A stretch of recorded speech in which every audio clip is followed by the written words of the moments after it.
Selamat pagi teman-teman. Salam dari kami Loh Jinawi Farm, kebun durian dari Desa Kaliwung, Kecamatan Kalirejo, Lampung Tengah. Seperti yang udah saya bilang sebelumnya, kami akan berbagi tentang pupuk organik yang kami pakai. Nah, terus ini di depan kita ada mikroba yang sebelumnya sudah kita aktivasi dan diperkuat 10%. Jadi kalau mau ada juga yang metodenya harus diperbanyak seperti itu ya. Terus mikroba ini kemarin ada yang tanya mereknya, terserah. Cuman kalau teman-teman pekebun durian itu banyak yang pakai EM12 mahal.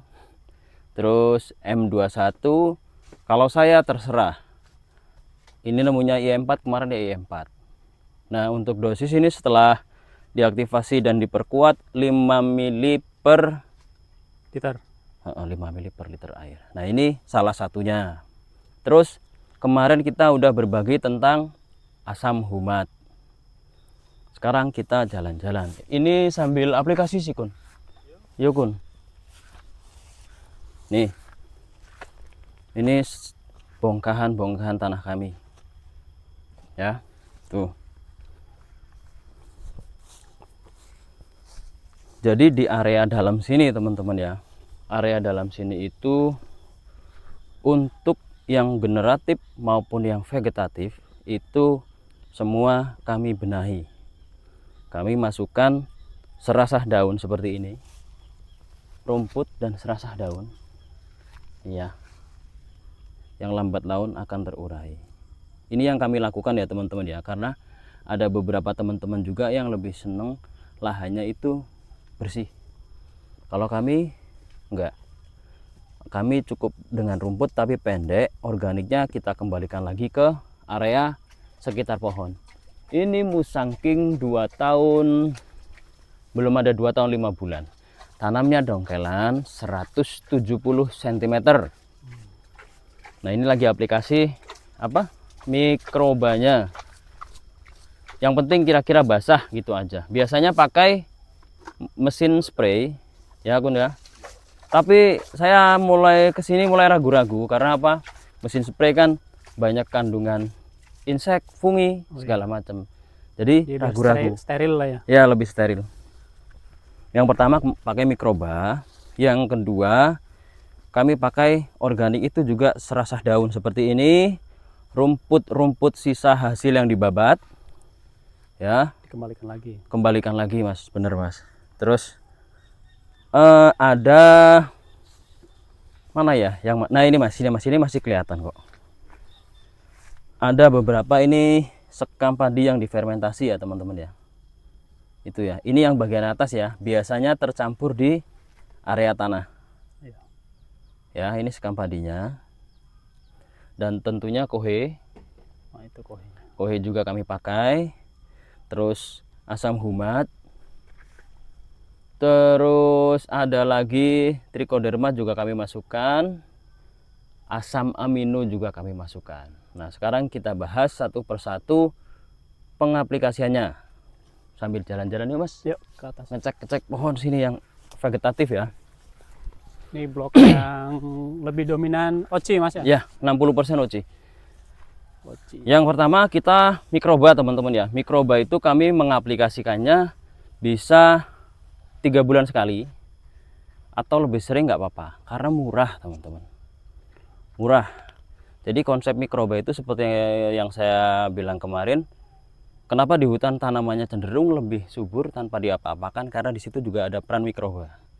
Nah, cara membuat dan memperbanyak mikroba dan menguatkannya silahkan browsing di YouTube ya, banyak tutorialnya.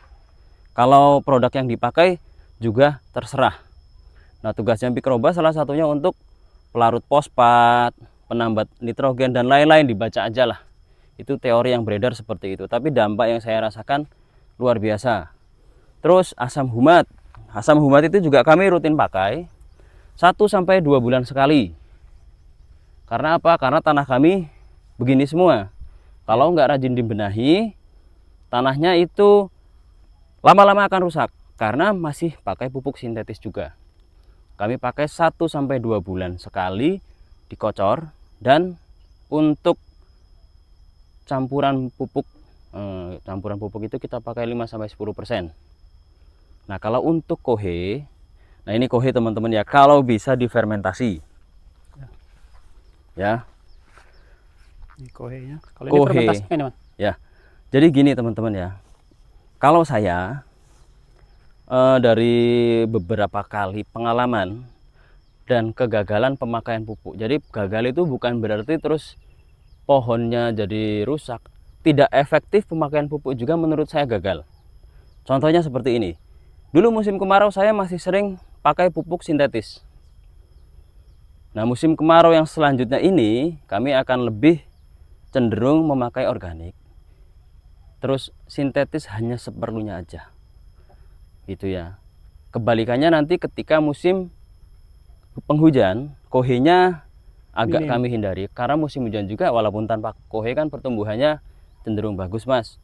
Suplai nitrogen dari air hujan juga ada cukup, tinggal kita tambahkan P, K, dan kalsium. Jadi artinya kalau musim kemarau itu kalau pakai kohe lebih dongkrak pertumbuhan. Betul. Betul ya. Kohenya Oke, begitu. siap.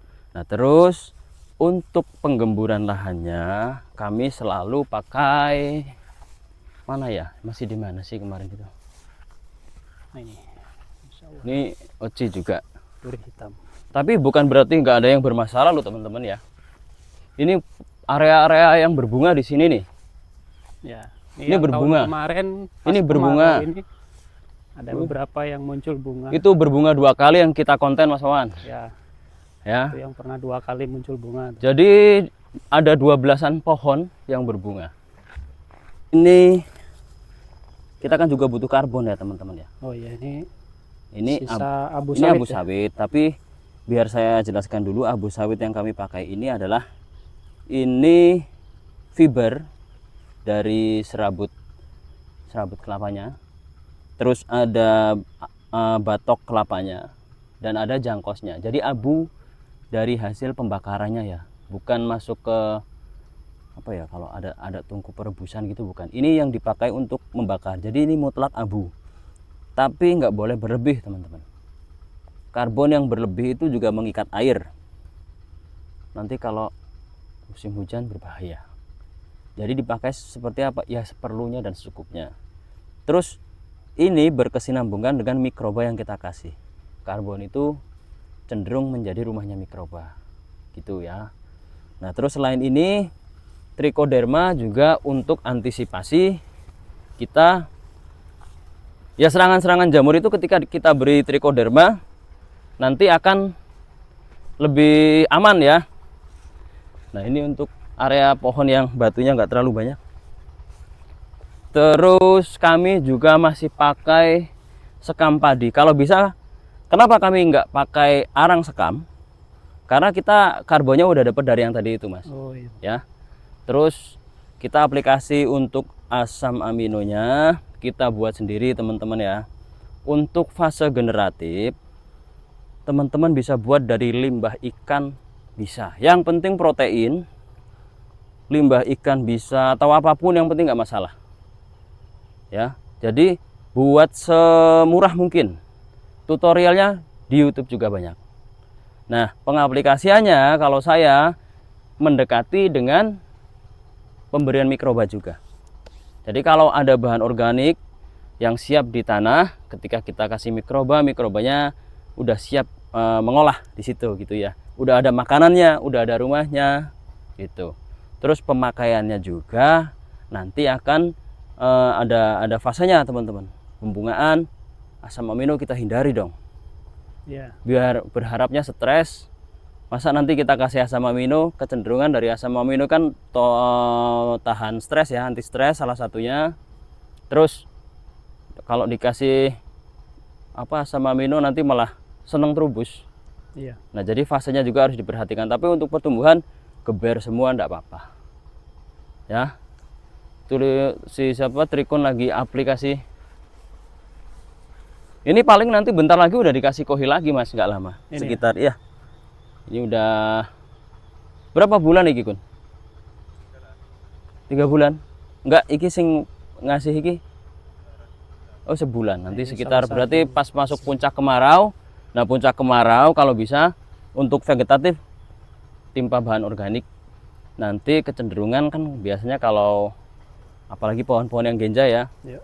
kurang nitrogen yang gampang diserap sama tanaman dan yang nyaman diserap tanaman itu takutnya bunga gitu ya. Makanya ini nanti bulan sekitar 3 bulan lagi, bulan 7 puncak kemarau, 8 bulan 7 itu kita kasih kohe lagi.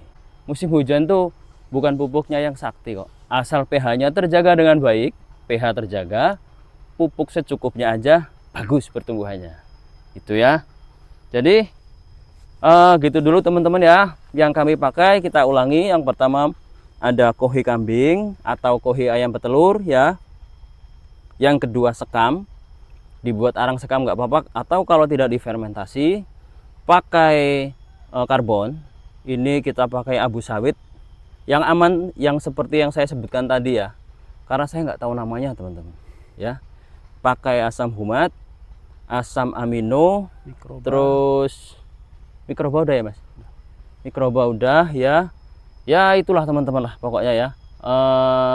Jadi yang kami lakukan itu dengan hasil yang seperti ini ya. Ya umumnya pokoknya ini usia 2 tahun 4 bulan. Coba mas, itu mas. 2 tahun 4 bulan. Ini bibit kecil ini ya. 80-an senti maksimal dulu. Ya. Insya Allah tahun depan nanti Mudah-mudahan. udah berani ya. Gitu teman-teman ya. Terima kasih. Selamat pagi.